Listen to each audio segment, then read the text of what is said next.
Достор, сыйкырдуу бир нерсе болду. Команданын эң маанилүү 2 оюнчусу жок. Бул болсо команда жок дегенди билдирет. Эже болсо дагы эми жок. Азыр оозуңарга келгенде айтпагыла. Акыркы 1 минута. Турчу 1 минутага. Тур.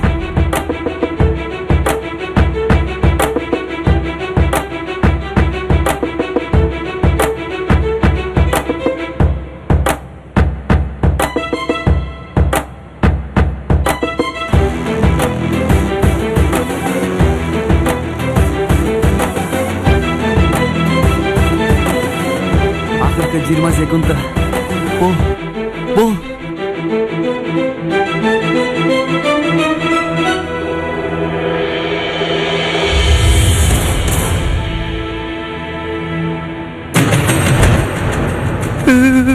Gelişti.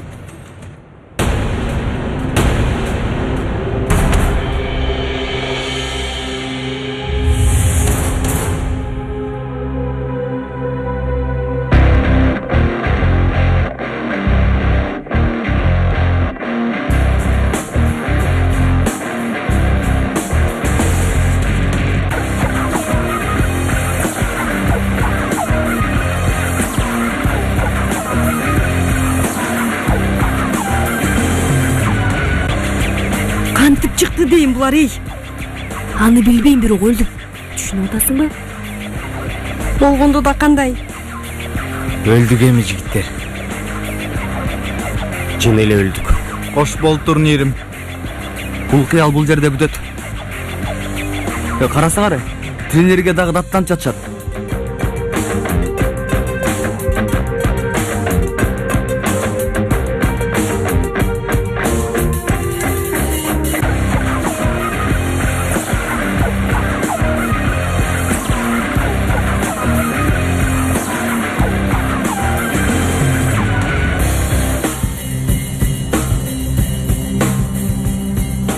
Эмне болуп атат? Биздикилер балдарды камап салышыптыр, эптеп чыгышыптыр балдар. Эмне? Ага эмне болду? Жок жаным, эч нерсе. Билбейм, эч нерсе болгон жок окшойт. Эмнеге ойлонуп калдыңыз, агай? Ойлонуп калдым, сөзсүз. Эмнеге токтоп калды оюн? Эмнеге ойнобой жатышат?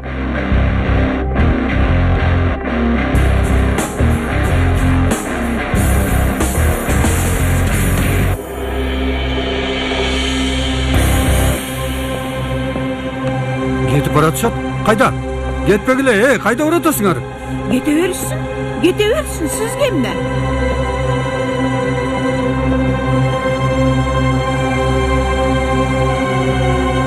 Түптүз чечүүнү бөлмөсүнө.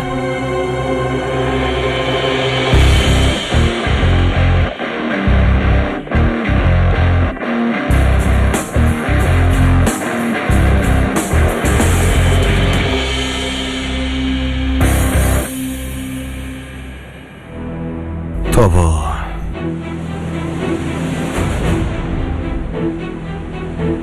Бир тентектик жетпей жаттыры. Алздак болду эми.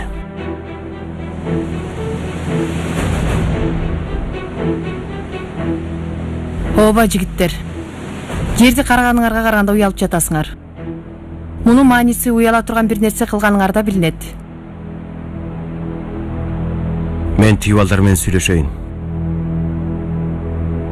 Сен булар менен билгениңдей сүйлөш.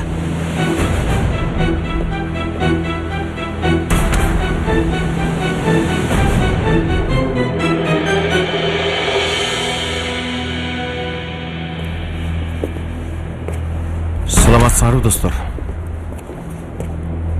Сонун окуучуларыңыз бар экен, агай. Кыздары досторун колдошуп, бизди залга камап коюшту. Экөөбүз болбой калганда матчты утуп алышмак. Абдан сонун план бекен, агай. Биринчи оюнундан утулгандан кийин экинчисинде арамзаалык кыла башташты. Бул боюнча өтпөйт, агай.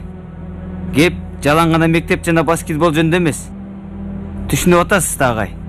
Тирүү киши урдоо бул полициянын иши. Оюнду баштоого чыкпайбыз.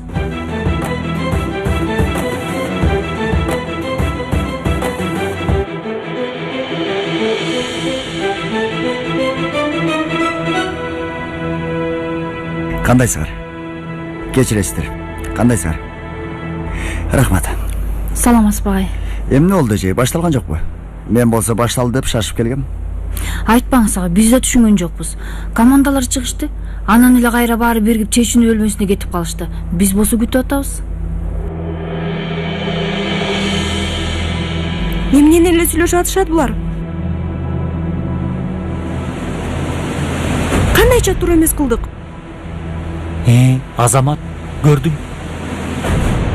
Чыгып ал башыма, чык. Агай, барып чечүүнү бөлмөсүн карап келсекпи же? Мен да билбей атам эмне кыларды. Менчи күтүп туралы дагы. Бирөө бирдеме болдубу же?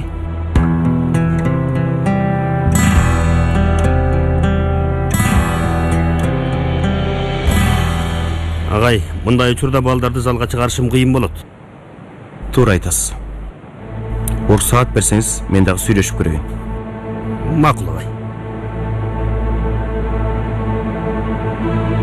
Балдар, эмне десеңер дагы туура. Бирок муну билгиле. Бул ишке окуучулар жооп берет. Керектүү жазаны алышат. Бирок силерде бир суранычым бар. Бул иш полиция менен мектеп башкаруусуна чейин жетпей эле койсун. Агай, сиз өз окуучуларыңызды коргоп жатасыз. Бирок бизде болгондорго ким жооп берет? Эмне кыласыңар? Колдорун сызгыч менен урасызбы? Менде силерге бир сунушум бар. Кандай? Биринчи оюнда биздикилерди талкылап салдыңар. Биз болгону баскетбол ойнодук. Бирок алар эмне кылды түшүнгөн жокпуз дечи. Деги эле бүгүн дагы талкылайсыңар. Болгондо да эч аябай. Макул. Менин сунушум бул. Эгер биздикилер силерди жеңсе, бул маселени бул жакта жабалы. Бирок силер жеңсеңер, деги эле жеңесиңер дечи.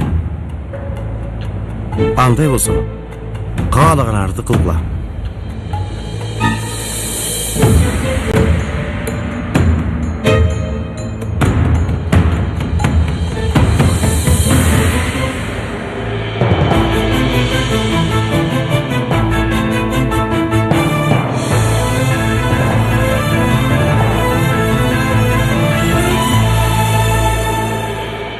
Бул кылган ишиңердин эсебин үксележейге да, мага дагы тактап төлөп бересиңер. Ал талашсыз. Бирок муну айтып коеюн. Тигил балдар силерге арызданган жатышат. Адам уурдо иши менен. Айрыкча бул ишке Айшыгүл менен Дурну кошкон агар. Муну кара. Абдан катачылык болгон.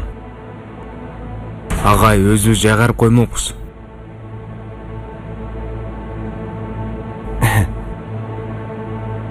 Кечирим сураганы кылмыштан чоң. Жигиттер, бул иш бул жерде бүтпөйт. Бүтө албайт. Бул балдар силерди полицияга беребиз деп жатышат. Мен дагы эч каршылыгым жок дедим. Агай, эмне кылдыңыз? Өлдүк биз. Анда муну билгиле. Эми бир жигитчилик кылып койгула. Айшыгүл менен Дурну кошпогула бул ишке. Шогуң менен түрмөгө. Бирок мен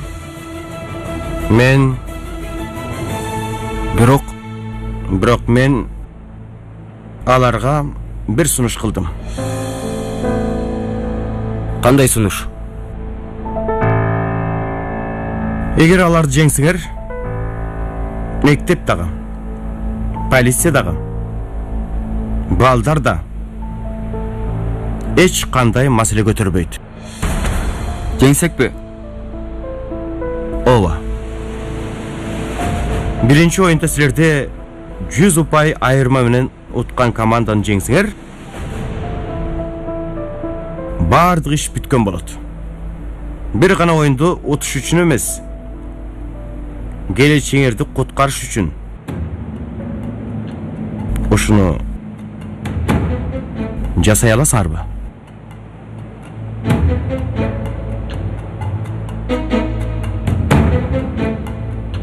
Жасай албайбызбы?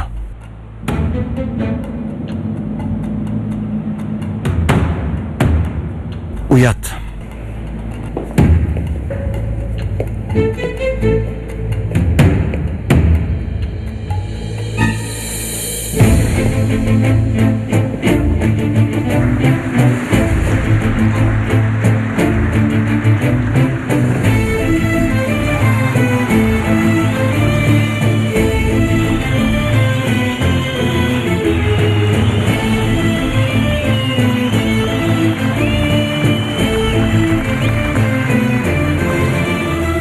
Kettik emi. 1, 2, 3.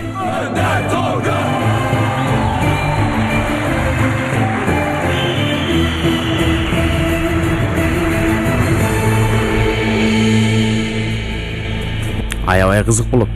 Эмне экен ал? Силерди аябай эзебиз. Ошондо жазаңарды көрөсүңөр. Көрөбүз го. Койсоңчу эми.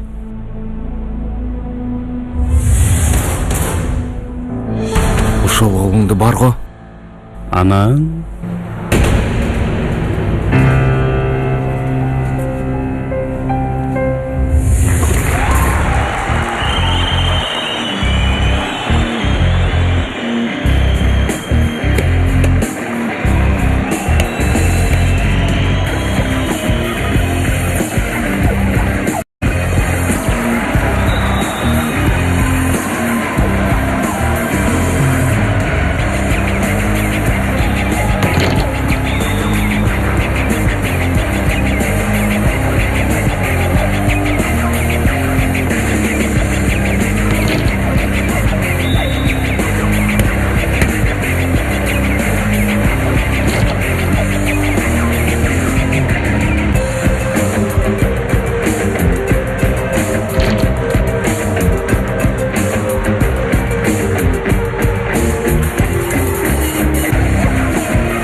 Келгилечи бери.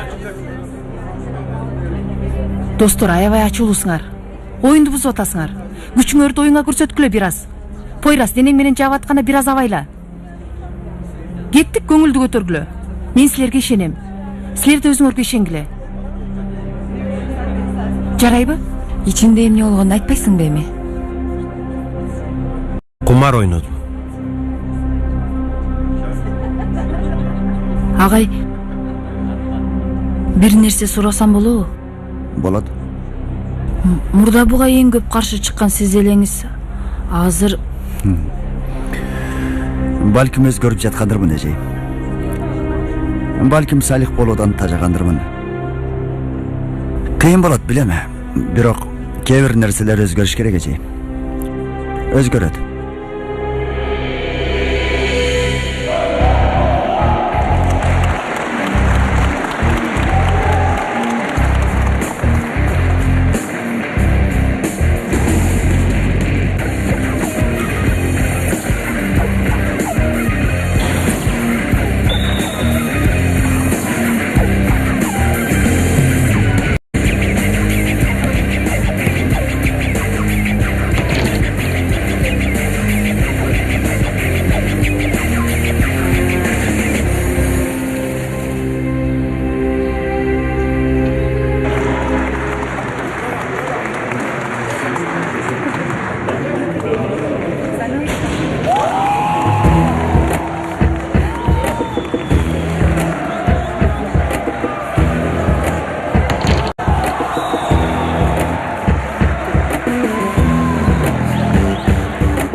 Бахадыр, жакшы элесиңби? Бир мүнөт. Турам. Кана тургуз.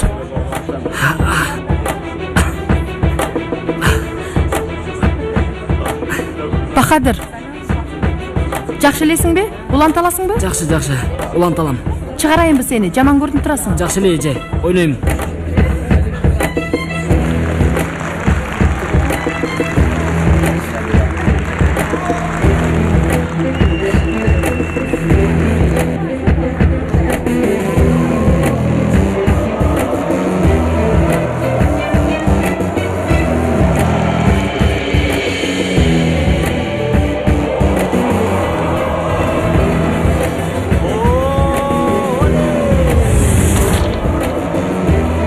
Досым, кандай ойноп атасың?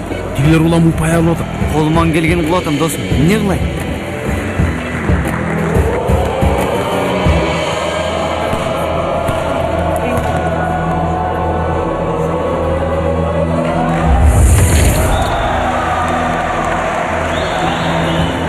Жеңебиз досым буларды. Утабыз. Жеңебиз досым, жеңебиз. Урушуп да кетишти. Көңүлдөрү да түштү, досум. Дагы бир аз кыйнасак утарыбыз анык.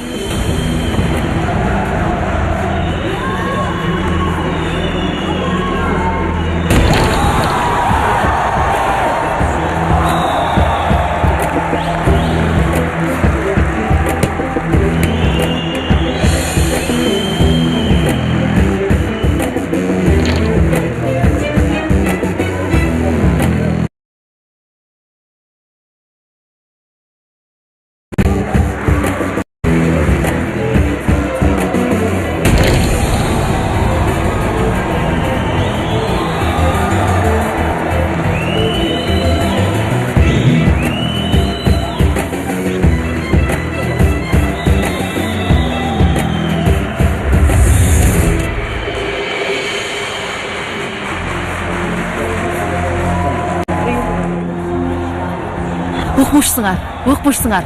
Өмөр, топ менен оюнду сен баштатасың. Пойрас сол жакта бол. Жанер оюн башталары менен октой болуп Гуччи Каризанын алдына. Анан 2 упайды ал. Кошумчага өтөлү. Түшүнүктүүбү? Кана эми. Жеңсек болот эле. Жо, дагы 5 секунда бар. 3 упай бизди куткарат. Кенан, 5 секунда калды. Топ оюнга кирер менен бүтүп калбайбы? Агай, мен сезип турам. Утабыз оюнду. Утабыз. Чын эле утабыз. Убакыт бүтүп атат. Убакыт бүтпөйт. Азыр эмес. Сиз дагы кабатыр болбоңуз, жаным.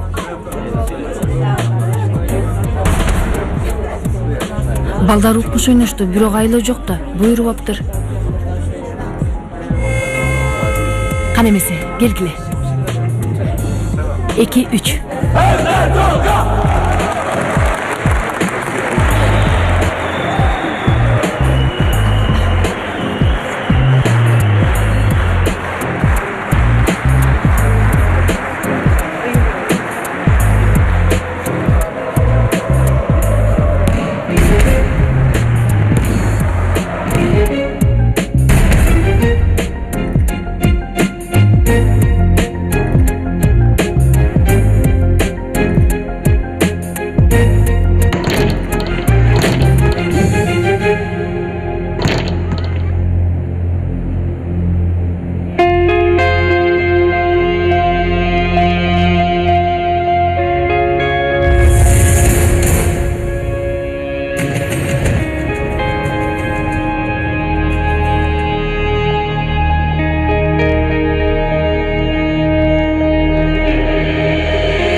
Bahadır.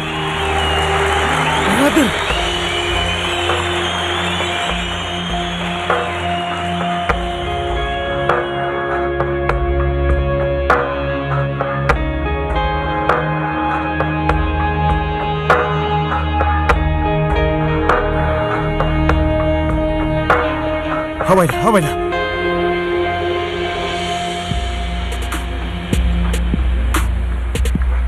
Балдар, акырыныраак. Акырын. Havayla. Минтип баштан кыр. Biraz ошентип. Жабышты азыр. Токто.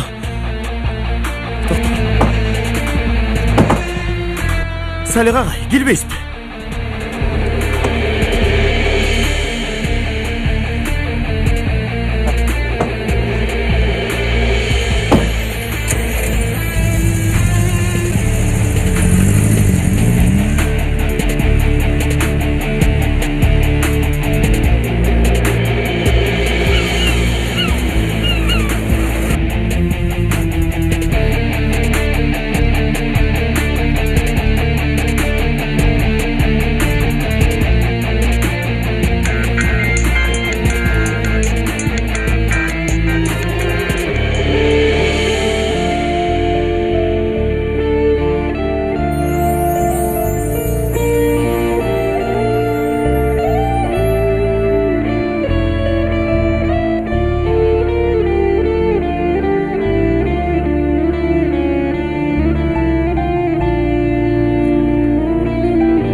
Ага ишенбешим керек эле. Чыгарсам болмок. Сабасаңыз да чыкмак эмес. Ушинтип күтө беребизби? Барбайлыбы ооруканага? Баардыгыбыз топурап ооруканага бармак белек. Чалып коюшат. Эмне жаман нерсе болбогондур? Иншалла.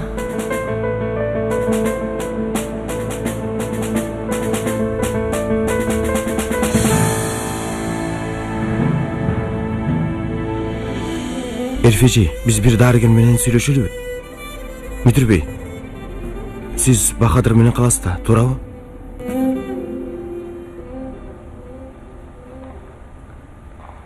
Ооба, калам.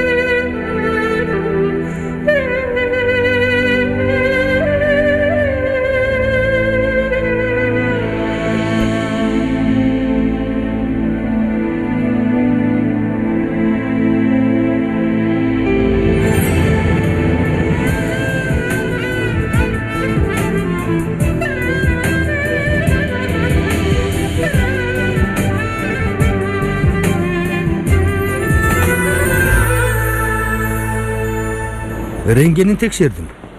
Кабыргаларын оорутуп алыптыр.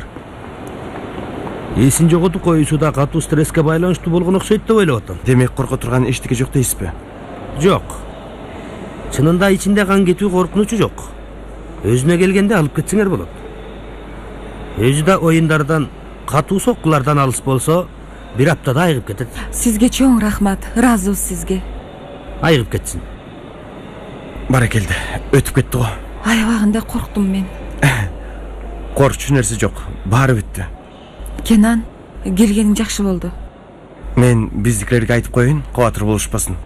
Туура. Телефон чалайын. Телефон чалышым керек азыр. Макул. Телефон чалыш үчүн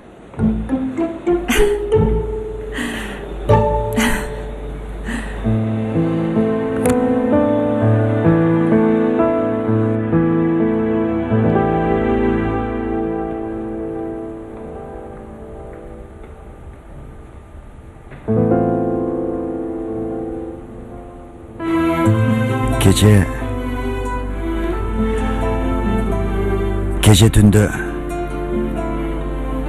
апаңды түшүмдө көрдүм.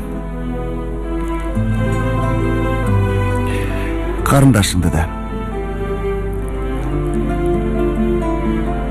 Карындашың чоңоюп калыптыр.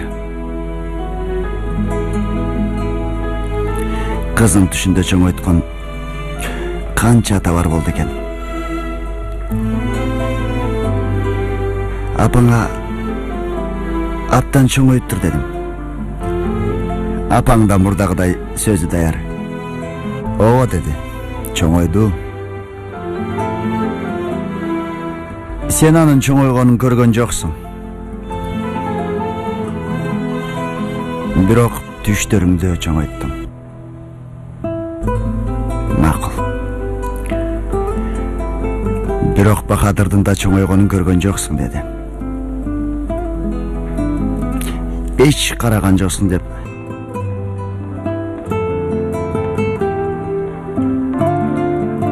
Апаң мага ачууланды. Ыйладым Бахадыр. Балким ишенбейсиң, бирок ошол мээримсиз, сүрдүү, сага жада калса ата дедиртпеген Мүдүр бей ыйлады. Ушунчалык ыйладым дейсиң, өзүмдүн ыйлаган үнүмдөн ойгондум.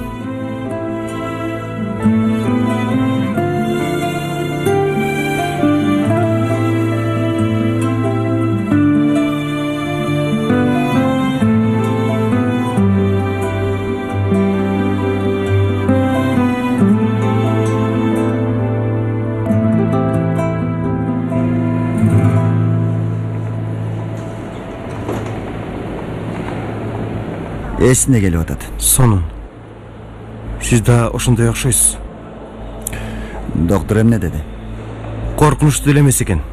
Кабыргалары бир аз ооруптур. Анан стресстен эси болуптур.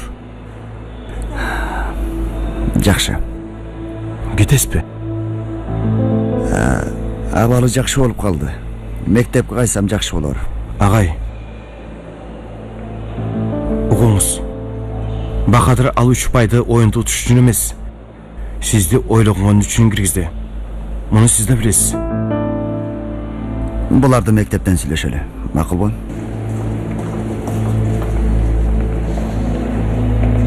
Салих агай кайда баратат? Өзү да билбейт. Бакадыр ойгон. Чын элеби?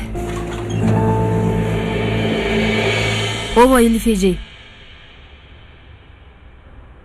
Эсине келди демек. Аябай шүгүр эжей. Макул.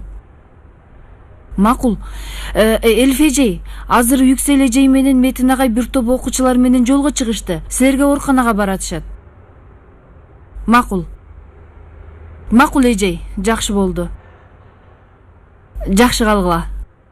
Зехра эжей жакшы бекен? Жакшы экен, эсине келиптир, аябай шүгүр. Уф, шүгүр. Же биз дагы барсакпы? Yüksel эжейди жалгыз таштабай.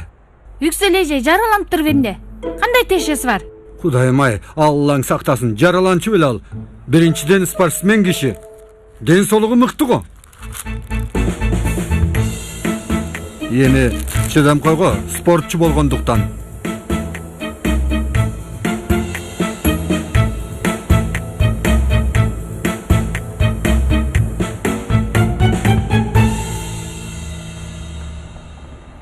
Кандай болуп калдың? Жакшы агай. Салих агай такыр жаныңдан жылган жок.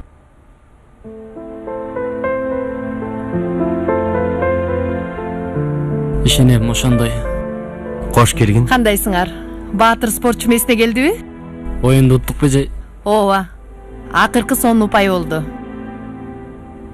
Оюнда чечүүчү пайда алганың үчүн ошол кылган балекеттериңерден бир гана сен кутуласың. А башкаларчы? Ойлонуштурабыз калганын. Бул үндөр эмне? Баарыбыз кире алган жокпуз, балдар сыртта. Балдарга салам айтып коесузбу, чоң жигит? Шашпагын. Акырын.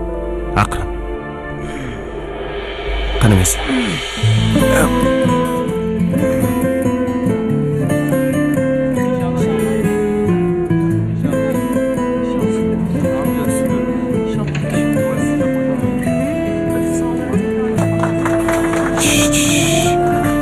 Бул оорукана. Азаматсың. Рахмат. Айыгып кет досум. Рахмат. Айыгып кет. Рахмат. Айыгып кет. Жоо, рахмат.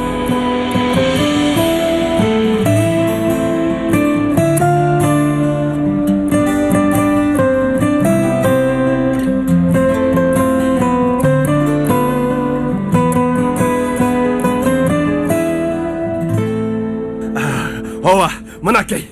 Мына ушул козум мен самаган. Ооба, көргүм келген көрүнүш ушул кыздар.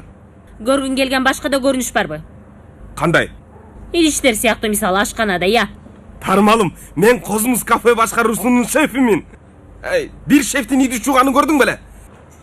Мен гольф аянттарда, жарыштарда аттар менен, жок дегенде люкс кемеде болушум керек, Биринчи дан кемесин оңдоп ал, андан кийин кемең да болот. Яактаңда, бол бөбөгүм, бол. Рафат байке, биздин балдар утуптур, билесизби? Кайсы биздин балдар?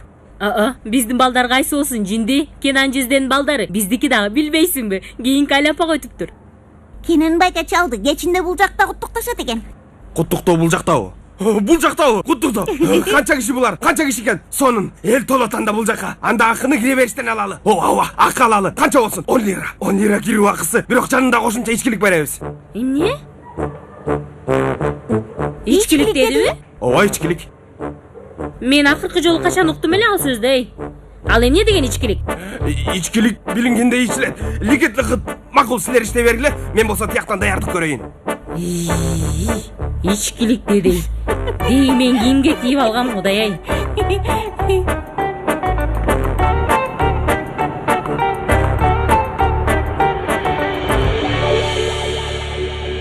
Уккула досторум. Ооба, балким эң мыкты эмеспиз, бирок мыкты болдук. Бул ийгиликте Бахадырдын чоң салымы бар. Муну баарыбыз аябай жакшы билебиз. Демек эч нерсе мурдагыдай калбайт экен. Бардык нерсе алмашат экен. Душмандашкан дос, алыс калган жакын боло берет экен. Жасай турган жалгыз нерсе өзүбүзгө же алдыбыздагыга бир мүмкүнчүлүк берүү. Туура элеби? Туура айтасыз, тренер. Бул ийгиликти куттуктап жатканым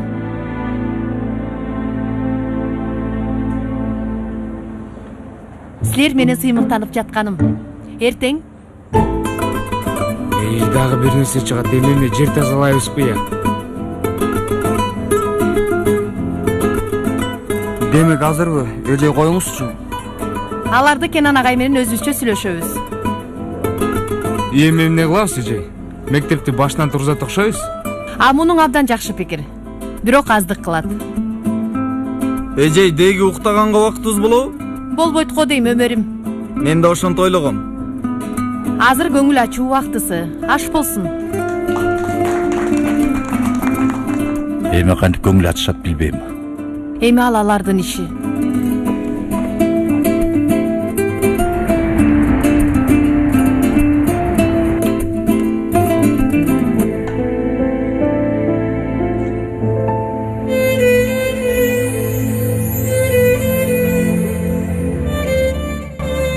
Биздин убактар эсиме түштү. Мен азыр келем.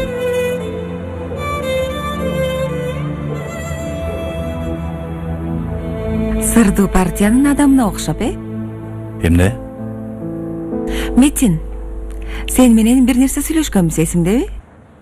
Эмне жөнүндө? Мага досумду кайрып бер дегем. Убакыт керек дегем. Муну айтуу менин милдетим эмес, бирок Эмнени айтуу? макул, жөн кой. Жок, айтсаң. Юксел эжей деп атам. Аябай жакшы киши, Эмне деген келгенин түшүндүм. Бирок бул мени көбүрөөк кейтет. Билбейм, ошондой сезим. Метин, кечир мени. Мен сени Эртең эрте турам мен. Кетишим керек.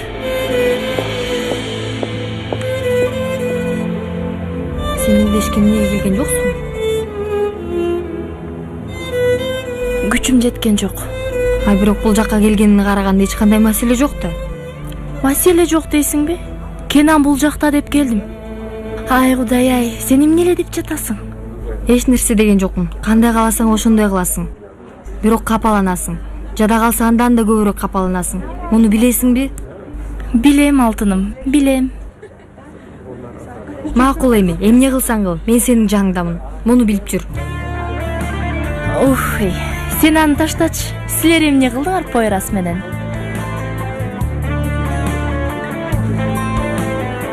Ошондой эле.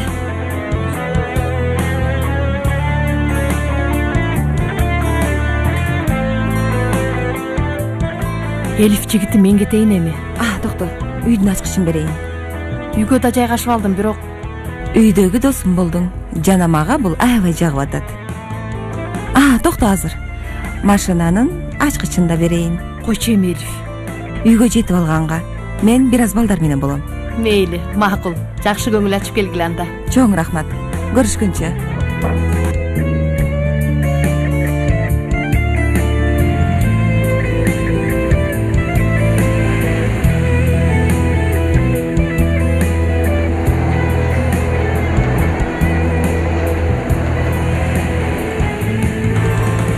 Элиф эжей. Агай, сизди жеткирип коеюнбу? Ой, болуңуз, отуруңуз.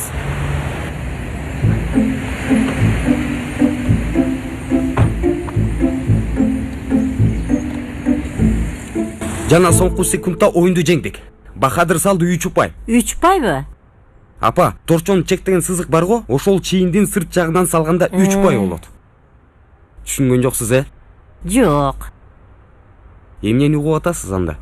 Балам түшүндүрүп жатат, мен болсо угуп атам, эмнеси бар экен? Баса, сынак эмне болду? Сынак. Сынак. Апа, сиз сынакты эч ойлобоңуз. Биздин Кенан агай акысыз сабак берет. Демек, мектепте акысыз сабак окуйбуз. Ох, сонун болуптур, машалла. Кошумча жумушка да барып атам. Алда анча-мынча жардам болот сизге. Мен ал акчаларды коротпоймун го. Баарын бул жакта чогултуп жатам.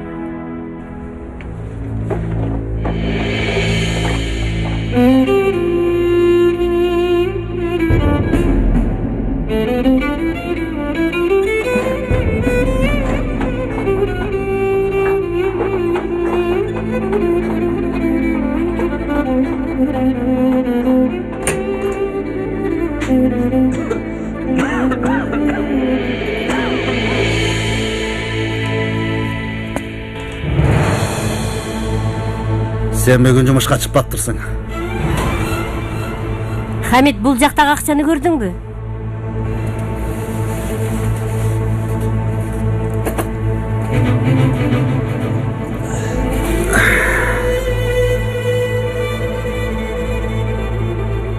Үйгө анча-мынча акча тапсын дедик. Бат эле таштадың го. Хамид, акчаны сен алдыңбы?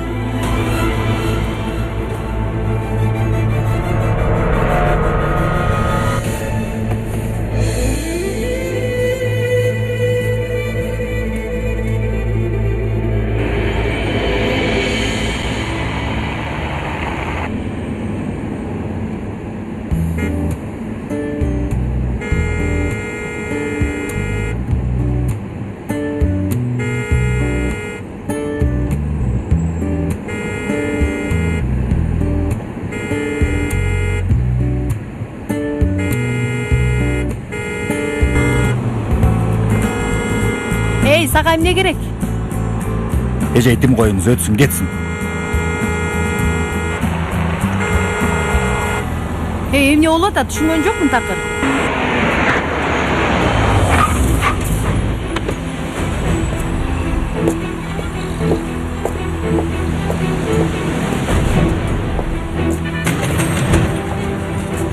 Кара, бул жакта газ педаль бар, көрдүңбү? Басы жого, коркпа, бас. Не деп атасың сен эй? Досуң, уят эмеспи? Мынтип жолуп туруп жатасың. Кайдагы досуң эй? Сен кимсиң? Сен эмне деп атасың? Менби? Сен келсең бул жака. Досуң, сага эмне керек я? Сен ылдый түстөн кара. Эмне деп атасың я? Мени кара. Сага эмне керек? Маңыңды көтөрбө. Мага. Эй, Метин, отуруп бол, Метин. Эй, Метин, мылтык бар экен. Эмне? Gözüm! Kaçmakla ey! Kaçmakla deyim, gelgile beri!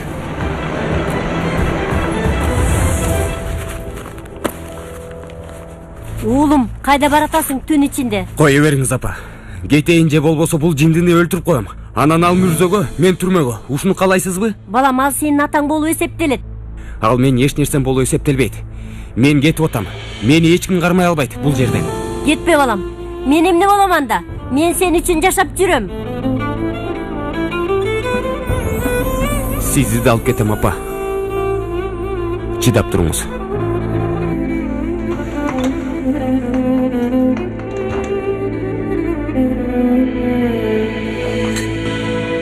Менин бул абалымды кара эй. Ким ишенет мени шеф болгонума? Рыфат баштабач эми, шеф, меф деп. Андай дебе козум. Кандай ойлосоң, ошондой болосуң. Анын сыры мындай. Ааламга кандай ой жиберсең, хоп, ал сага жообун жөнөтөт. Мисалы, бир үй керек деп айталы. Бир кагазды аласың, ага үйдүн сүрөтүн тартасың, хоп, муздаткычка, жаткан бөлмөгө, көрүнгөн жерге жабыштырасың. Эмне болот ана? Эмне болуп атат? Хоп, аалам сага кайра берет. Төлөмөй жок, кредит жок, 30 жыл төлөмөй жок. Сен бересиң, аалам сага кайра берет. Жөнөтөсүң козум. Жакшы ойлош керек. Рыфат, сен ааламга жөнөткөн жалгыз нерсе. Азыр сүйлөттүрбө мени, алла. Сен аны коюп, Кенан Жезденин ишин эмне кылабыз, ошону айт. Эми ал да жөнөтөт. О, Аллахым, жөнөткөнүң булгуркурдун тажаттың. Азыр мурдуңду көздөй муштумду жөнөтөм, ошол болот. Ансыз да сенин далдырлыгыңдан эч иш болгон жок. Козум, кечкеле уруш. Кудай. Ал чындап каалабай аткан турбайбы? Жездем чындап кааласа орундалат. Мен айткандардын сыры ушул. Карасаң сыр имиш. Ал кандай сыр экен? Ал муну да. Келе. Ата? Элфежен айтканын кылдым, ишке жарады. Эмне дедиле? Нилди шоколад менен сыйлоонун убакыты келди деген. Анан? Мен болсо сыйладым. Анан? Анан Гүлдүр рахмат айтты. Жакшы. Кана оку. Бирок бир маселе бар. Эмне деген? Айлыгымды жогорулатыңыз. Көрөбүз. Бирок болбойт да. Сизге 24 саат уул болуп жатам. Пенсиясы жок. Камсыз доосу жок. Шаршемби жекшембиси жок. Толук күн уулдук кылып атам. Жарым күндүк акы алып атам. Сен чынында 8 жаштасыңбы, Юсуф? Ооба. Жакшы. 10% көтөрөбүз. 20%. Эмнени сүйлөшүп атасыңар силер ата уул болуп? Айлыкты соодалашып жатабыз.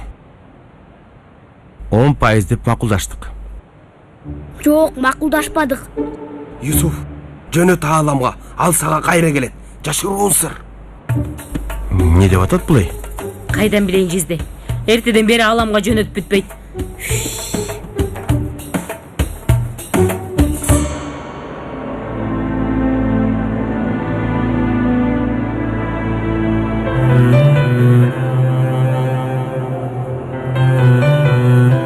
Кандай досум?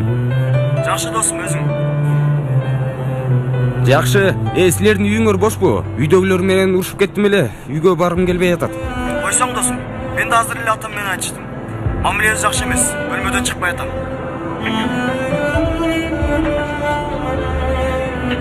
Түшүндүм. Бирок келе бер, эч нерсе болбойт. Болсо да мындан жаман болбойт. Жок, жүрө берем мен. Макул, рахмат. Көрүшкөнчө.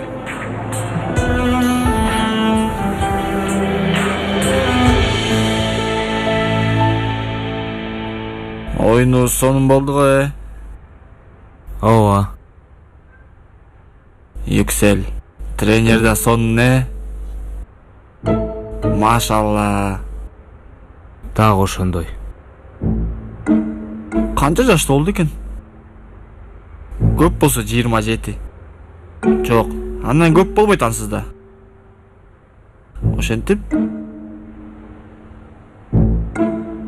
10 жыл. 10 жыл эч нерсе эмес го.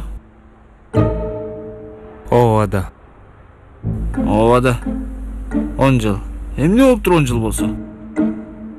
Айырмасы деле аз экен. 10 жыл.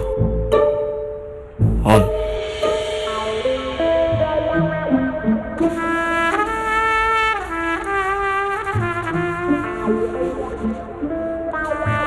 Бул Yüksel эжей сонун киши турабы?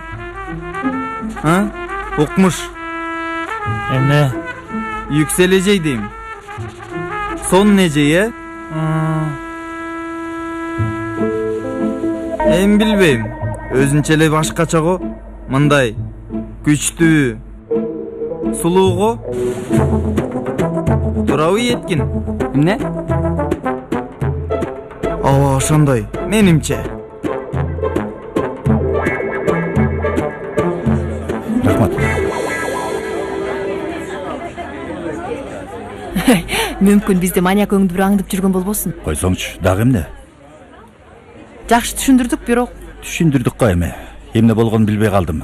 Бир учурда чыга калдың фыс мыс деп. бирок ал жинди чалыш экен го. Мүмкүн бычак чыгарат же курал чыгарат деп корктум. Корктуң. Коркконуң ушул болсо. Эми ошондой. Жашоодо жалгыз болсоң дайыма ар нерсеге даяр болосуң. Жалгызсыңбы? Эмнеге? 10 жашымда апам менен атамды жоготтум. Жол кырсыгы. Анан кошуна абыс мени Дарушафака сынагына жөнөттү. Баскетболду ошондо баштадым. Башында мектеп командасы деп жүрүп, кийин Бешикташ кыздар баскетбол командасына чейин көтөрүлдүм. Анан бир кырсык менен өзгөргөн жашоом башка бир кырсык менен кайра өзгөрдү. Сол бутум аябай чоң жаракат алды. Ошентип басканда проблема жок. Бирок баскетбол ойной албай калдым. Сен ушундай окуяларыңдын бар экени так оюма келбептир. Эмнеге? Сырттан кандай көрүнөт экенмин? Тартынба, айт. Катаал. Бир аз. Сен деле бир аз көңүлсүзсүң. Көңүлсүз. Бирок сырттан.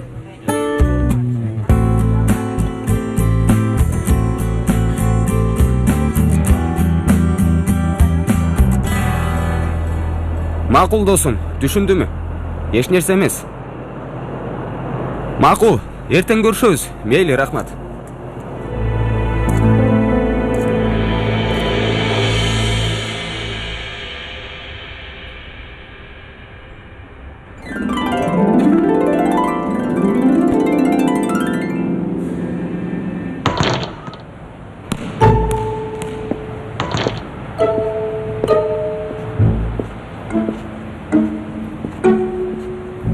Кандайсың, Өмөр? Кандайсыз, эжей?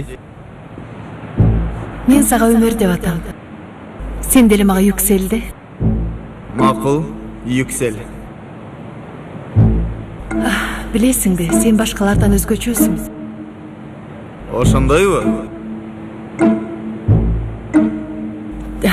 Чынында башка учурда, башка бир түрдө болгондо.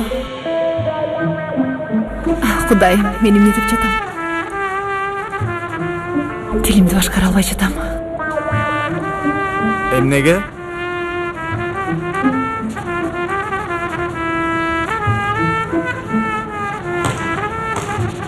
Анткени мен сени сүйөм.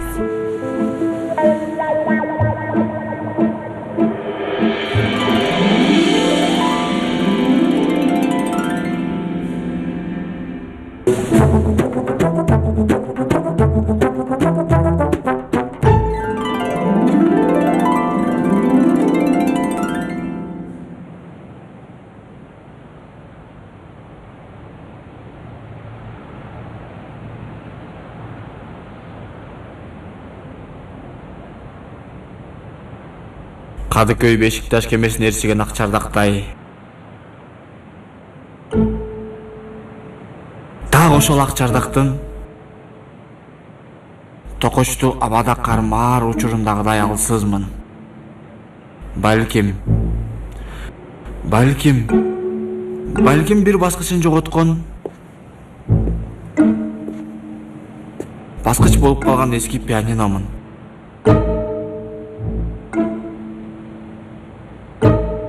Түнүм күнгө айланып, убакыт ченеминде баардыгын унутуп, ооба, бир сени гана ойлойм.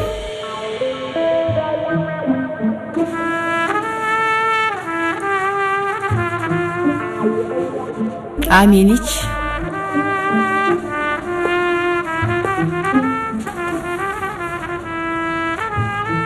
Мен ойлойсуңбу? Ооба.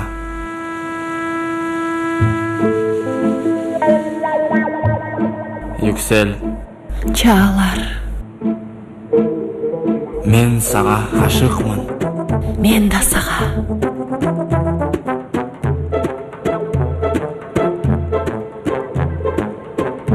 Ах, Юксел. Чаалар. Ах, Юксел.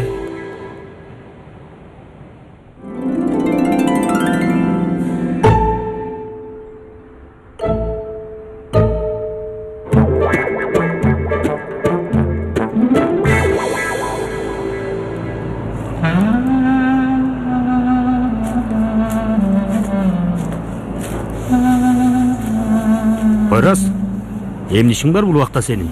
Байке, бүгүн дүкөндө калсам болобу? Энем, бул кала турган жер эмес да. Байке, бара турган жерим жок. Кир.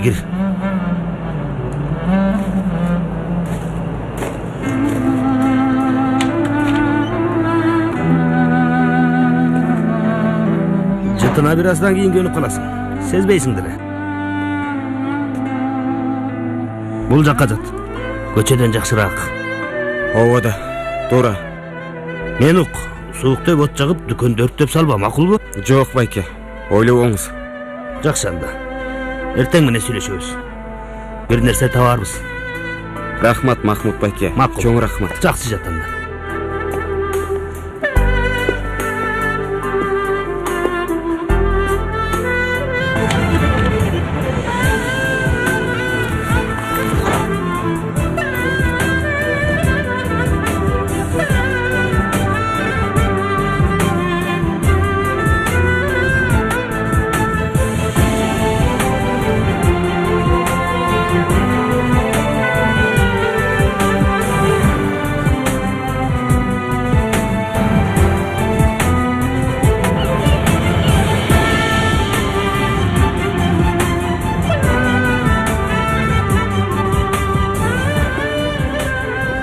dagы kimisi?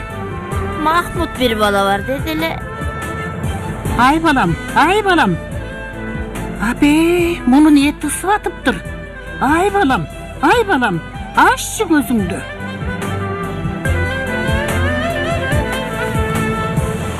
Эме кечирип коюңуздар. Oğlum, etini sıvatıptır. Жакшымын мен, жакшы элемин.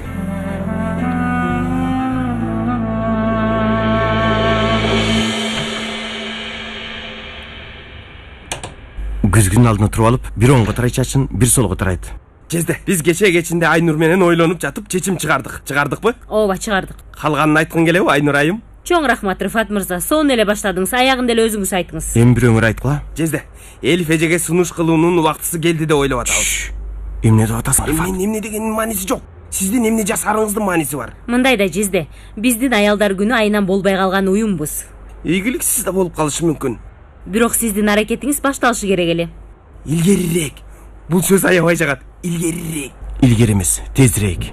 Рыфат, созбосоң эми сүйлөштүк го. Эми Элиф эжейди тамакка алып барасызбы, же бир жака алып барасызбы? Аны өзүңүз билесиз да. Бул теманы талкуулап бүттүк. Муну да атайлап сындап айттым. Айрыкча сындап деген жакшы көргөн сөзүм. Сындап эмес, чындап. Ата. Гел. Таекиңдер жакшы эмес. Бул ойлорубуз катуу. Ооба, ошондой. Катуу эмес, бышты. Жезде, эмнеге менин түрк китебиңди оңдоп атат? Кайдан билейин, түркчө сонун кийимиң бар. Теманы буруш үчүн болуп жүрбөсүн? Ошондой окшойт.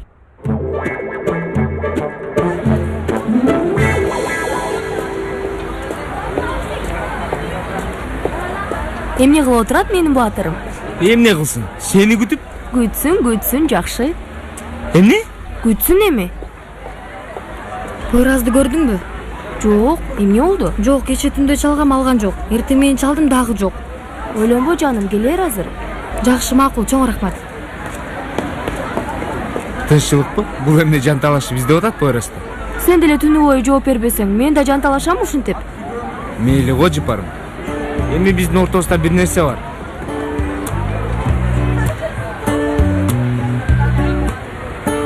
Кандайча? Ооба. Койчу. Токто, жай кара мени алышты. Дуру, жалгыздап жооп турушуң калдыбы я? Эмне экен? Эмне? Укпайсың мени? Мен оюнда нерсени айта аламбы сага эми?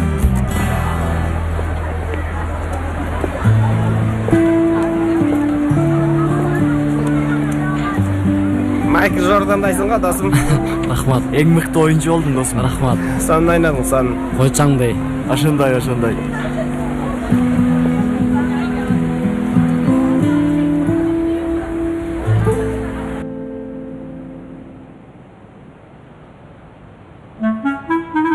Эмне болду Осман агай?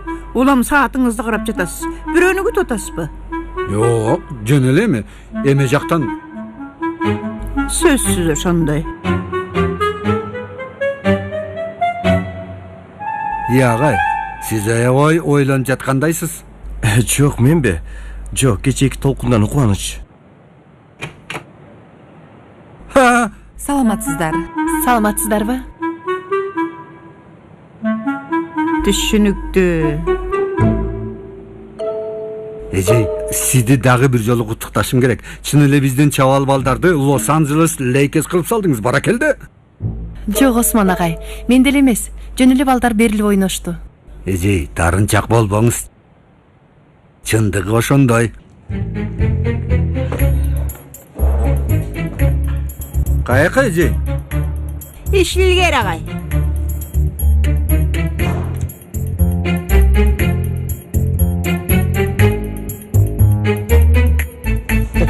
Агай, сиз дагы ашкере аракет кылып койдуңуз. Агай, сиз дагы көбүрөөк аракет кылып жатасыз.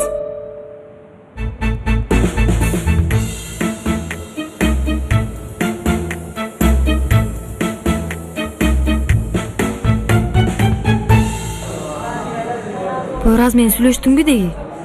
Качан? Кечээден бери. Жок. Эмнеге? Албай жатат такыр.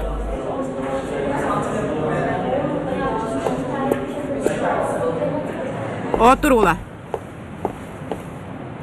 Кайерге келдик эле? Эже жоктордун тизмесин албайсызбы? Албаймын. Кайерге келдик эле? Агай силерди кантип жазалайт экен айттыбы? Жок, жакында жардырат бомбаны. Бирок коркпо, сен жана Дурга эч нерсе болбойт. Күнөөнү мойнубузга биз алабыз. Жакшы анда. Айшагүл, эмне күлүп атасың кызым? Күлө турган эмне бар экен? Эч нерсе эмес, эжей. Күлө турган эч нерсе жок болсо, эмне күлүп атасың? Жиндисиңби сен? Отур. Кана?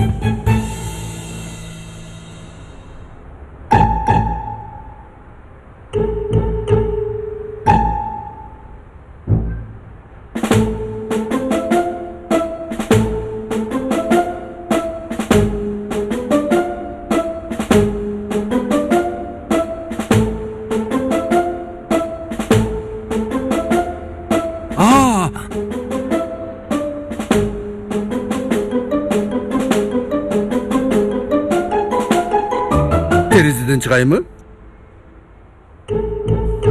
Түшүнгөн жокмун агай. Мен сизди чык дедимби? Агай, ментип көрсөттүңүз го? Жок. Мен эме кылдым. Мойнумду бир аз мындай кыймылдаттым. Мына ошонткенде мен да терезени көрсөттү дептирмин. Терезеден чыгайбы деп ошону сурадым. Жок агай. Мен сизге терезеден чык дебедим. Чыгайбы, чыкпайбы?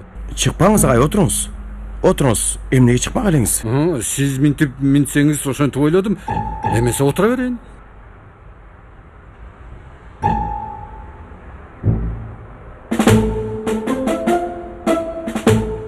Мен анда чыгайын. Каалаганыңызды кылыңыз. Өзүңүз билиңиз. Жок, чыгайын.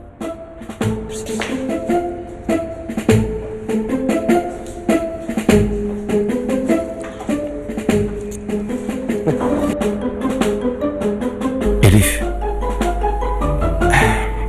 Men эгер эми сен үчүн Кутман күнүңөр менен. Кутман күн.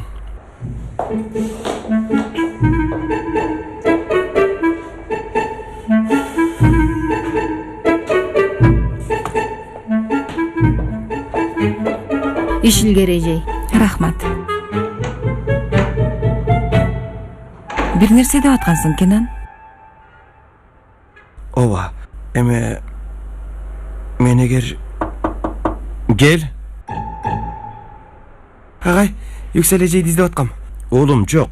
Көрбөй жатасыңбы? Кечиресиз агай. Эчтик эмес.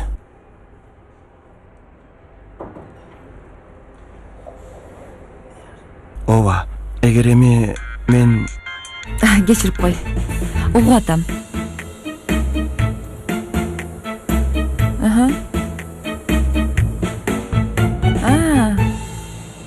Табиатта ар бир айбан тукумун улантыш үчүн өзүнө бир түгөй издейт.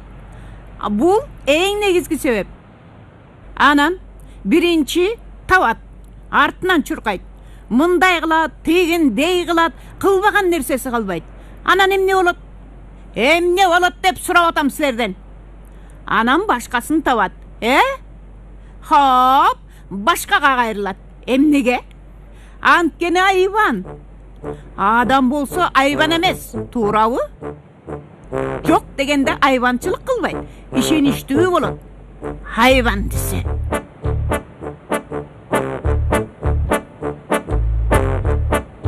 Ким эжей? Кимби? Суу айгырлар. Суу айгырларыбы? Суу айгырларбы? Белгин эже ушту досум. Суу айгырлары тишинин чоңдугун көрсөтүш үчүн суу чачыратышат. Тишинин чоңдугун көрсөтө алган суу айгыры гипопотам оозун чоң ачат. Бул сүйгө чакырган кыймылдардын бир түрү болот. Досум, гипопотамдын ашыктыгын айтып атат.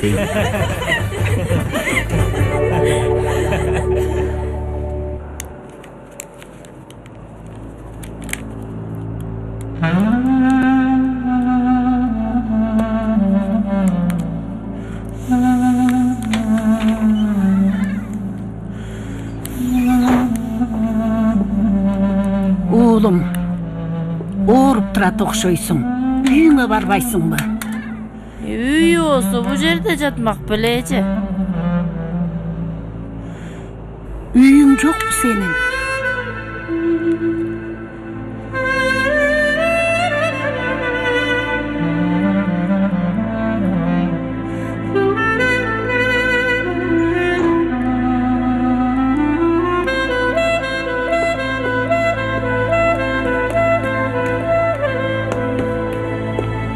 Агай, мен Кенен агайды издеп жүрөм. Кенен менмин. Мен Пойраздын апасымын. Кече-кечинде атасы менен айтышып кетип, үйдөн чыгып кеткен. Мектепке келдиби ошону билейин дегем. Кечиресиз, атыңыз ким? Севда. Севдайым, жүрүңүз. Жүрүңүз, мен артман. Мен да Кенан менен сүйлөшкүм келип атат. Бирок эми макул эми болор. Анан сүйлөшөбүз, жакшы кал.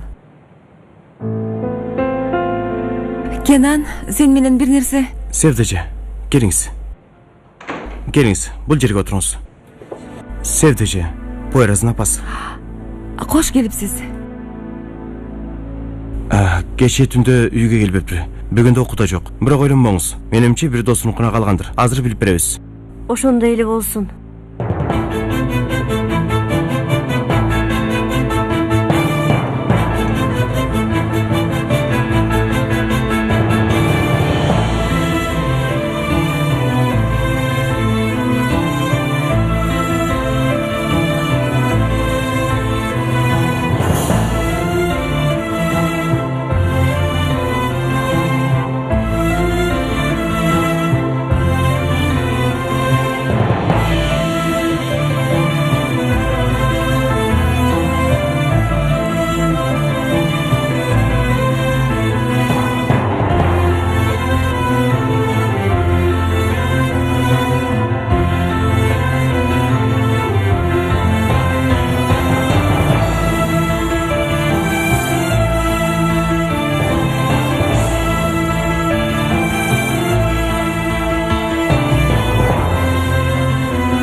Достор, бара ала турган бардык жерди сурадыңарбы?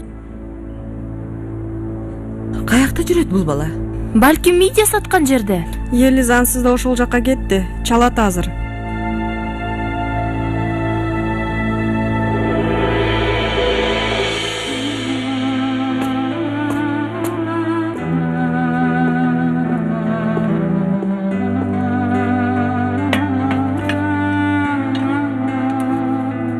Ичим басылды уста. Мен азыр иштей баштайм. Подносту даярдайын. Оğlum, тура албай жатасың. Рашим кылат сенин ишиңди.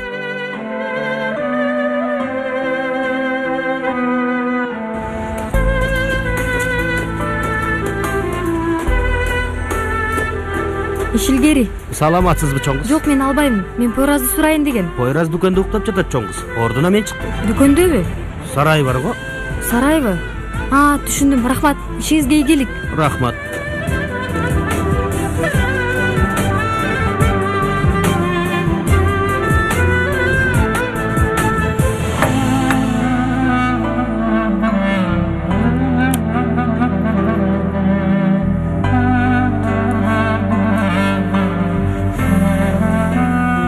Уста, мен медиа жакка барайын.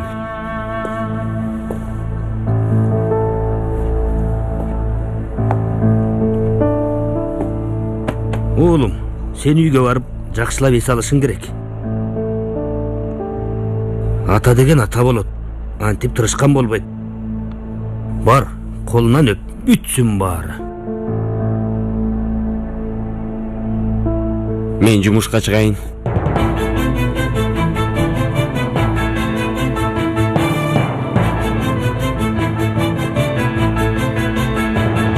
Достор, баарыңардын оюңар Пойразда, билем. Чынында мен да кабатыр боло баштадым. Бирок жакшы жагын ойлонолу. Жаман нерсе болгондо эбак кабары келмек.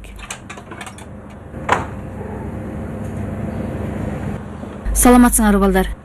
Кош келиңиз эжей. Рахмат. Үйдө отура албадым ойлоно берип. Келип бир сурайынчы дедим. Деги кабар барбы? Тилекке каршы эч кандай кабар жок эжей. Ай Алла, каяка кетти экен бул бала?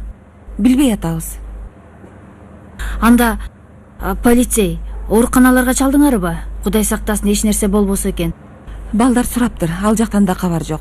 Келиңиз эжей, отуруңуз. Бирок келгениңиз чын эле аябай жакшы болду. Таң калдыңызбы? Эмне сиз менин мындай жалгыз эле эрежелерге, процедураларга маани берген окуучулары менен иши болбогон мугалим деп ойлодуңузбу? Жок. Эч качан антип ойлогон жокмун эжей. Келгениңизге гана кубандым. Жакшы кабар алчу болсок баарыбыз чогуу сүйүнөбүз, иншалла. Иншалла эжей, иншалла.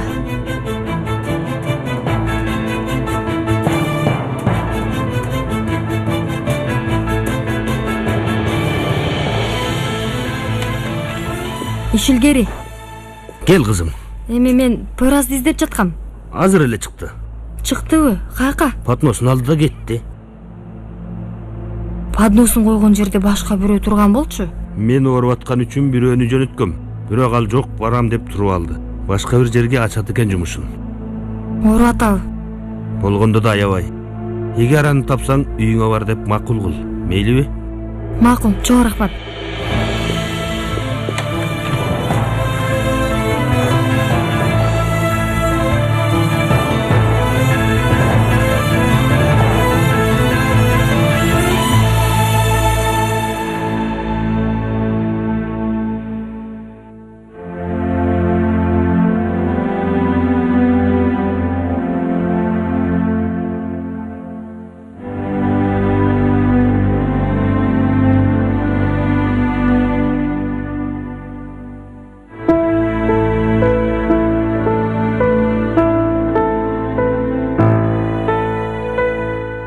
Абдан сонун жаап жатат, Үшүдүңбү? Жок апа, үшүгөн жокмун. Оюң Пойразда да, туурабы? Пойраз чынында аябай жакшы бала. Эми өзгөргөнгө аракет кылып атат, тагдырын да. Билемин аны. Дуру. Пойраз? Эмне кылып жүрөсүң бул жакта? Биз бүгүн кечке сени мектептен издедик. Балам, апаң келди мектепке, эки көзү агып жатат байкуштун. Эмне кылып атасың бул жакта, Пойраз? Мен Мидия. Көздөрү алайып калыптыр мунун. Келчи гана бул жака. Күйүп атат бала. Жакшы элемин, жакшы. Апей жок. Токто. Топто буларды. Чогуу кетебиз, болду. Бол балам, бол. Ал муну. Ай Аллахым, аябай ысык денеси. Чаштары болсо кар. Жүрү. Пойразда. Силерде андай эмеспи? Досум, убагында аны менен көп тирештик го, ошого айлабызды кетирди туура. Алга ошондой. Бирок азыр мага баары бир дей аласыңарбы? Чын эле, кайда жүрөт ал бала? өгөй атасы менен катуу урушкан экен досум. Ким билет эми кайда жүрөт. Жаман болду ал балага.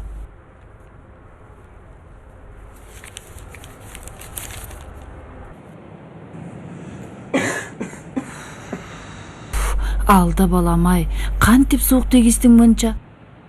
Дүкөндө жаттым эже. Печка. Жок. Жок албетте. Апа, ысыттым муну.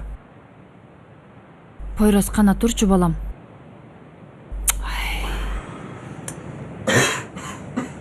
Аябай жөтөлүп атат.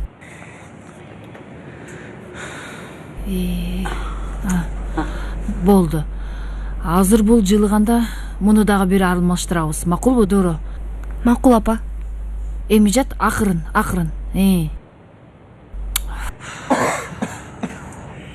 Мен азыр сага сакайтуучу сорпо жазайм. Сен бир аз эс ал, уктап көр, макулбу балам? Анчалык жамынба, антсең денең дагы ысыйт. Эже, убара кылдым түндөп. Болду. Кара, класста да ушинтип көп сүйлөйт. Сүйлөбө эми, сүйлөбө. Сен укта эс ала бер. уктаганга аракет кыл.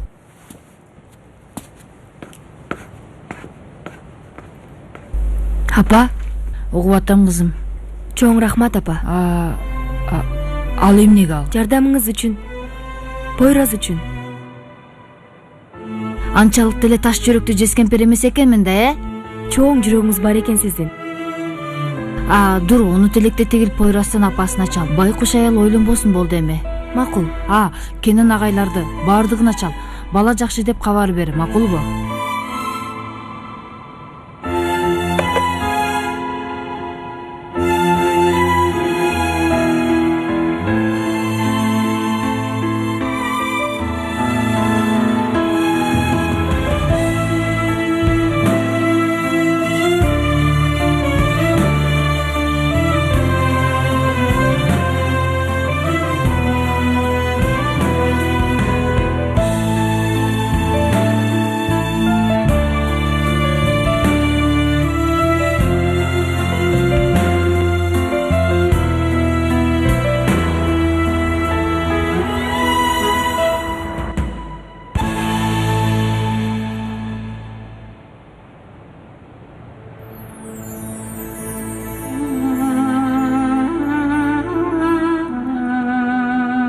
Жок, бир аз гана түшүптүр.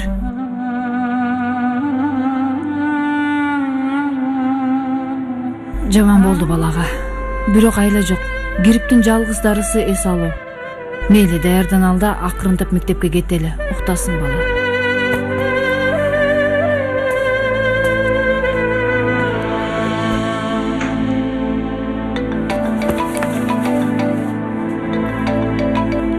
Алло? Саламатсызбы, Жанари бей, кандайсыз? Жакшы, рахмат. Тааный алган жокмун. Мен БСК жарнамадан, Седа. Саламатчылык, Седайым. Угуп атам. Жарнама акысын тапшырат элем. Бир банк эсебин бере аласызбы? Албетте. Седайым, биз муну Улаш мырза менен сүйлөшө алган жокпуз. Канча бересиз, билсем болобу? 1500. 1500бү? Макул. Рахмат чоң.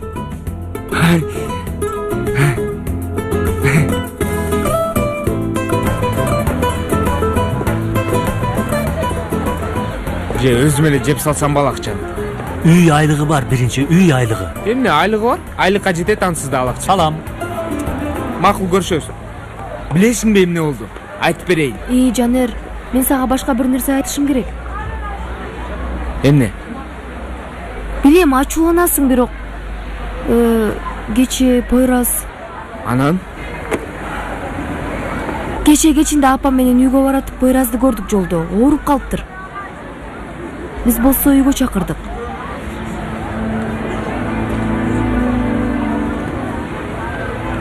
Жакшы кылыпсың. Ачууланган жоксуңбу? Эми мага айтканың үчүн жок. Сени сүйөт окшойм. Мен да? Анан кандай азыр эми? Жакшыраак, уктап атат үйдө, бирок катуу суук тийиптир. Койсоңчу. Сага чалыштыбы айтмакчы? Каяктан? Жарнамадан, Седайым. Жок. Жооп берсең анда. Алло. Ооба, менмин. Угуп атам, Седайым. Ошондойбу? Макул. Макул, рахмат.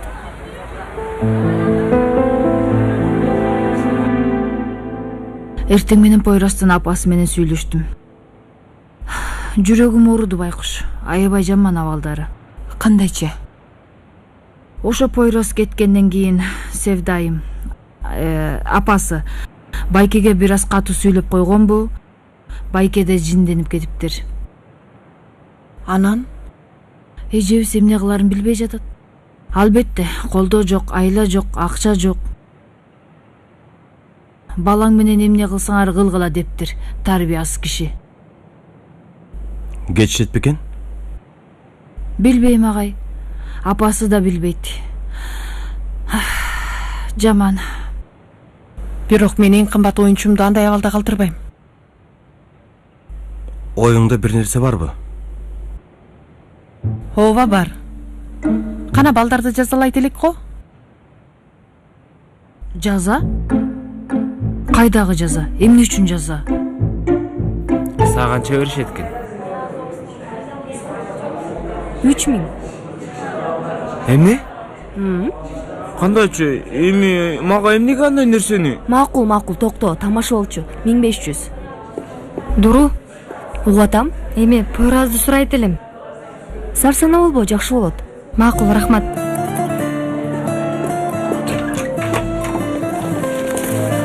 Отур.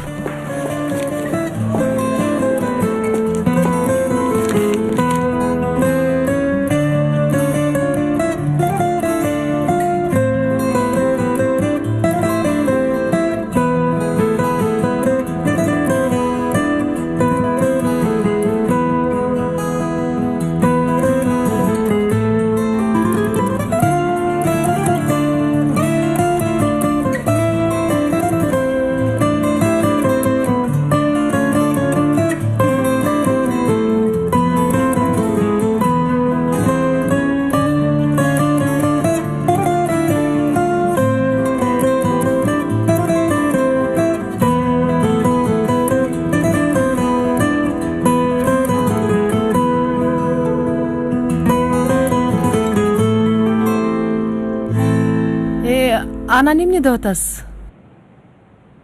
Ооба, мен да туура дейм. Албетте, сөз сонун болмок. Бирок билим берүү министрлиги мындай нерсеге уруксат бербейт. Салиха эмен сүйлөшсөкчү. Эми сүйлөшөлү агай, бирок менин эч үмүтүм жок. Менимче проблема болбойт. Анда мындай кылалы. Мен барып Метин агайдын классына кабар берейин. Сиз болсо Салиха агай менен сүйлөшүңүз. Болот. Кутман күнүңөр менен. Кутман күн. Эмне болду? Кыймыл аракет барбы деген? Эже, Пойраз үчүн бир аракет бар эле. Сонун экен. Мен да кошулам. Дегенде эмнекени уксаңыз болмок. Балким жакпаган нерседир. Жок, жагат, сөзсүз кошулам. Анда ишке киришели.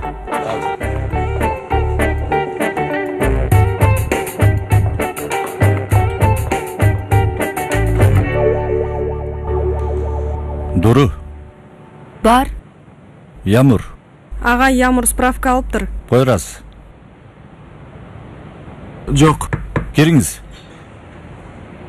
Келиңиз эжей. Агай, кечиресиз, тоскоол болдум. Жаңылбасам баягыда балдарга терезе жуудуруп жатканда да ушундай дегенсиз. Мен сиздин сабагыңызды токтотуп атамбы? Ооба. Тоскоол болдумбу? Жок. Досум, сөзсүз Кенан агай менен сүйлөшкөн жазаны айтат болуш керек. Жарияңыз болсо жей айтыңыз. Достор, бул иш бир аз чочутуп жатат мени. Агай, бир окуучубуздун жашоосун куткарабыз.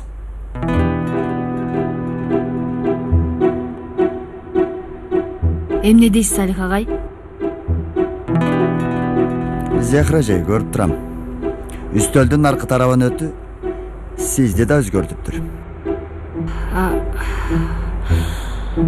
Агай, оюнда бир нерсе айттыңыз эле го? Өзгөрүү жөнүндө. Мен өзүм үчүн буруш кылдым десем болот. Менимче сиз да көрүңүз агай. Биз темабызга кайтсак,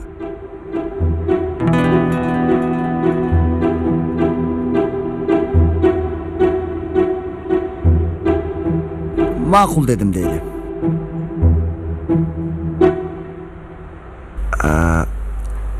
Кантип кыласыңар бул ишти? Анысы оңой.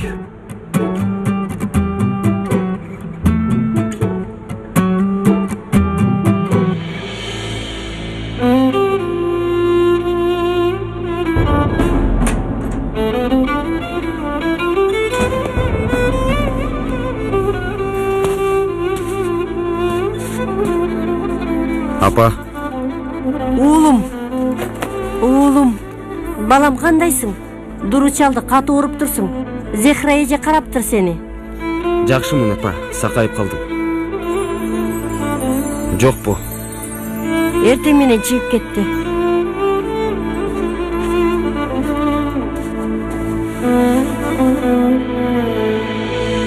Буюмдарды топтоп турсуз. Аданадагы эжем менен сүйлөштүм. Бул үйдө эми калбайбыз балам. Мен буга чейин дайыма сен үчүн чыдап келдим. Демек сен каалабаганды мен такыр каалабайм. Жөн коюңуз. Буйрбаптыр бул турмуш. Мектептеги досторуң, мугалимдери менен коштошосуңбу? Жок. Уят болбойбу балам? Апа, мен билет алганы барайын. Макул балам. Апа, акчаңыз барбы? Алып келейин.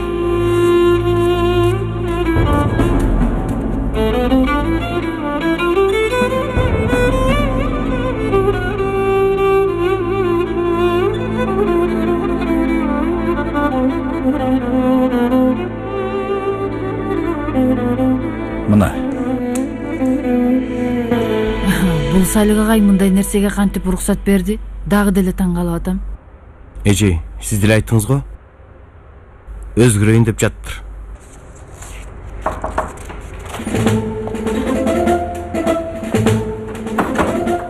Yüksel Ejey, dayarını alsam bolобу?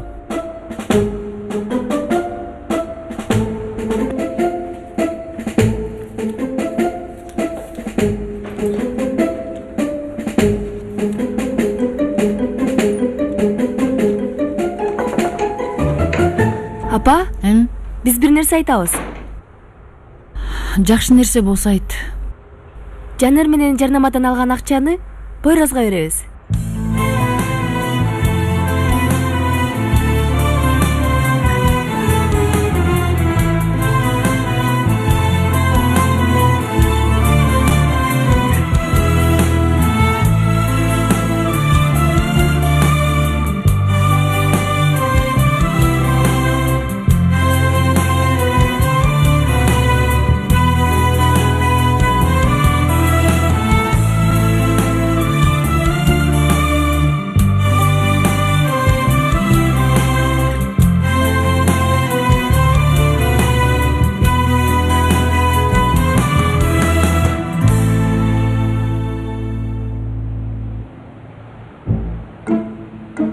Elif.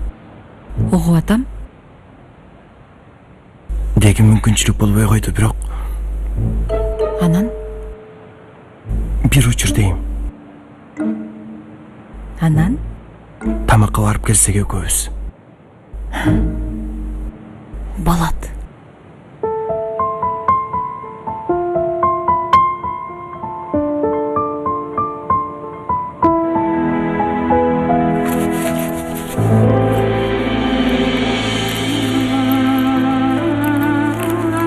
Кош келипсиң оğlum. Рахмат апа. Бир аз буюмтайым бар эле, аларды да салдым. Билет алдыңбы?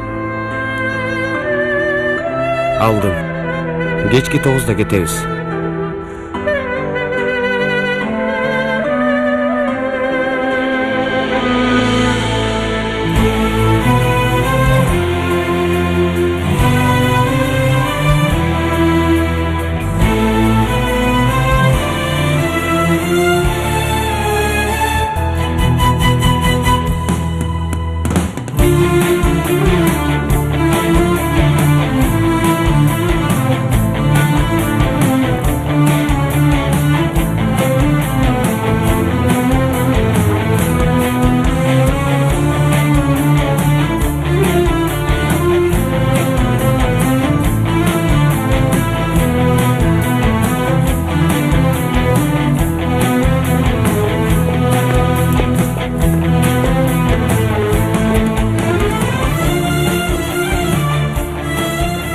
Мына менин билген ишим.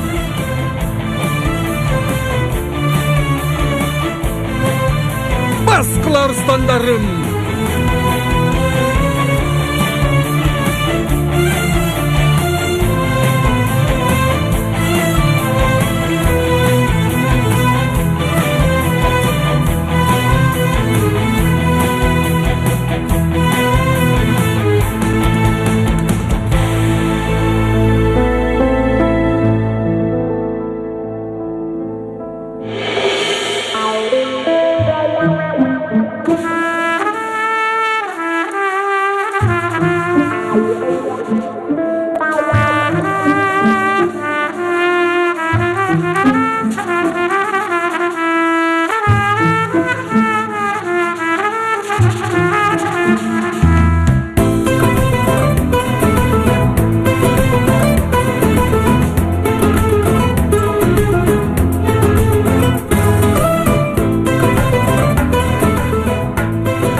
Мына акчалар жанар жана дурдан кирген акча жана унаа жуугандан кирген акча.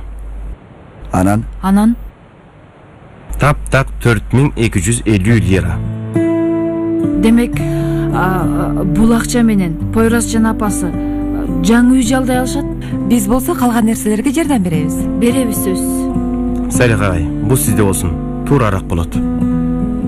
Макул. Ошондой болсун. Бирок дагы бир жолу айтайын, иншаллах бизге эч нерсе болбойт. Бир нерсе кылып атып, мени дагы өзгөртүп койдуңар. Мейлеби?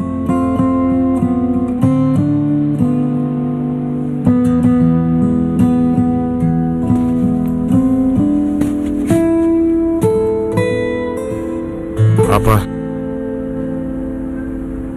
Такси келди, кетелели.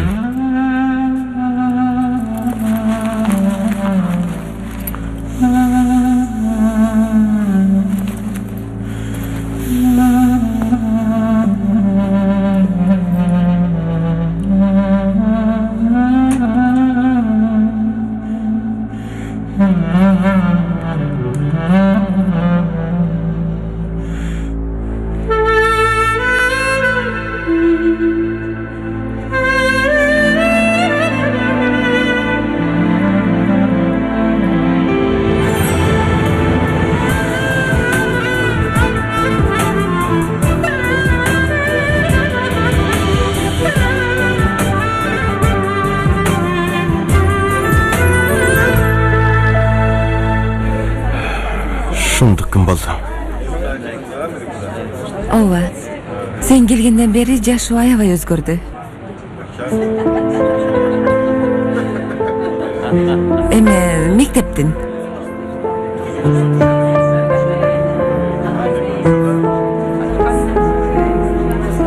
Элиф.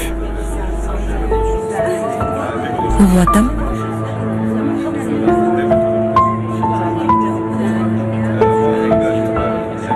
Эмне жейли?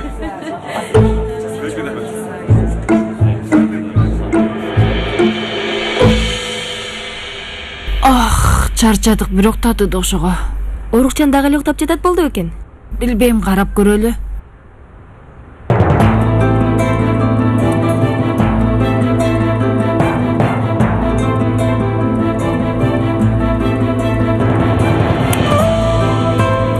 Аллахым, ал бул жакта жок. Дааратканада балким. Тигемде. Бул эмне? Зехре эже жана Дуру, бардыгы үчүн рахмат айтам. Силерди аябай ора кылдым. Чоң рахмат силерге. Эмне дейт Дуру? Кетиптир.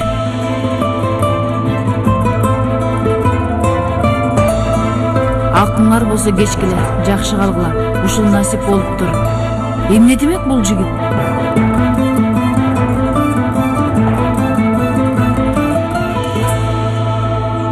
Сен бир нерсе айтайын дегенсиң мага.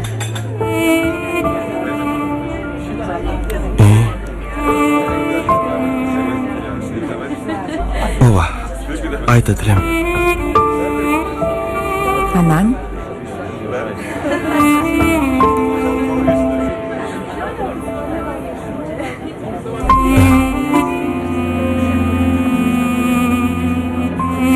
Сен экөөбүз Анан?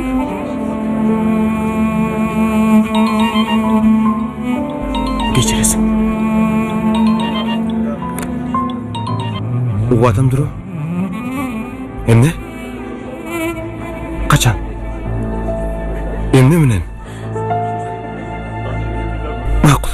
Макул. Эмне болду Кенан? Пойраз менен апасы кетип атышыптыр. Айтарым, мен сени жактырам. Мен дагы сени.